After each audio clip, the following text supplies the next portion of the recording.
Good evening, my wicked darlings. Tonight's story is not for the faint of heart, nor the weak of stomach. We peek into a diary that reveals a family lost to hunger and horror, cast out from Grimsdyke and driven to despair.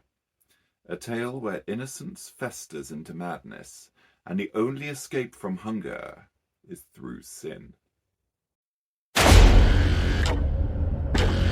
The Grimsdyke Ghouls by Webb, from Tales of the Macabre, Volume 1. Note: the following extract is from an 18th century diary purchased from an antique shop in Grimsdyke. 3rd of October, 1747. Father lost his job today. We had to flee Grimsdyke. I don't know what happened. Nobody will tell me. Now they want to arrest him. Mother's furious. We've no coin and precious little food. Mother filled a cooking pot with utensils, and I took my journal, writing roll, and of course, my Bible.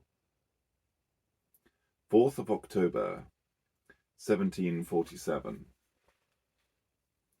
We live in the caves now. Mother is dreadfully cross with Father. It's cold and wet by the sea. We can't have the fire outside in case it's seen, and the caves get too smoky if the fire is lit for long. I'm so hungry. We've boiled some seaweed and some crabs, but Father can only forage after dark. I help him when I can, as he doesn't see as well as I do at night. 11th of October, 1747.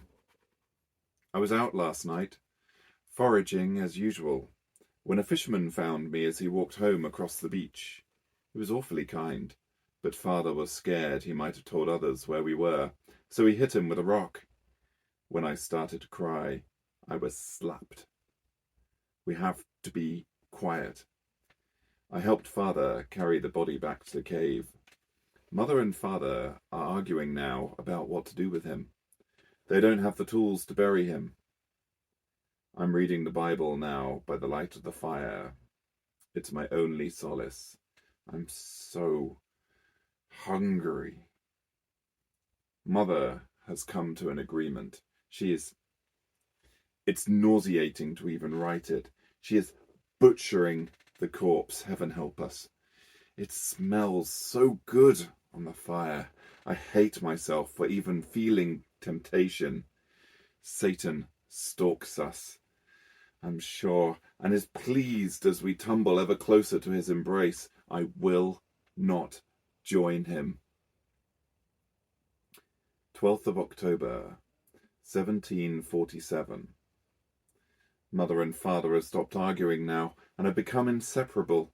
They bonded over their ghoulish feast last night and have come to terms with their new life. The bones wouldn't burn in the fire, so the blackened skull sits atop the pile and judges us. I judge us. The remaining flesh sits in the pools of seawater to pickle. The caves reek. I welcome the smoke now. My parents are laughing, more in love than ever. Father is talking about where he can find more flesh. What have we come to? I will not join them. 14th of October, 1747. The hunger has left me weak in body and spirit. My teeth are loose. My body is gaunt. Father has brought back the carcass of a smuggler, along with 3 barrels of rum. Finally, I couldn't hold back any more. God help me. I gnawed on a freshly roasted piece of flesh. It was the most beautiful thing I've ever tasted. Then I remembered what it was and violently vomited it up. Mother and Father were filled with rage. They beat me for wasting food. They beat me for acting as though I was better than them.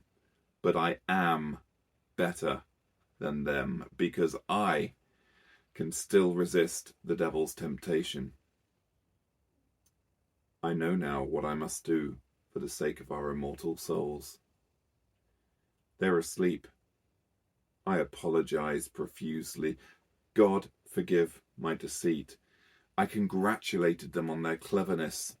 They celebrated their good fortune with the rum, and I refilled their cups again and again. They made me wait outside in the rain while they engaged in carnal congress. I spent the time wisely, gathering all the driftwood I could find, both dry and wet. When I returned, my parents were sound asleep and snoring. Father still had his trousers down. I waited to be sure, then bound their hands and feet. I banked up the fire with wet wood until the cave was thick with smoke. Taking a brand to the pile of dry timber I had left by the entrance, I blocked the cave with another fire. It was hot and fiery, a precursor to our inevitable fate. I hope I can explain my actions to them when I see them again in hell. They woke from the coughing, but their cries were already weak. I put the last of the wood on the fire and sat sobbing outside until they fell silent. Lord, have mercy on their souls. 15th of October, 1747. Jeremiah found me on the road, weak from hunger and exhaustion. He's a sweet-hearted man, a widowed carpenter. I praise the Lord for sending him to me. He confessed to me whilst he nursed me to health that he cannot read, write, or do sums. I have promised to repay his kindness by minding his home for him and managing his books. He may not be fair of face, but he is noble of spirit. And he looks delicious. And so ends our ghastly tale. Remember, my wicked darlings, it's a slippery slope from desperation to damnation.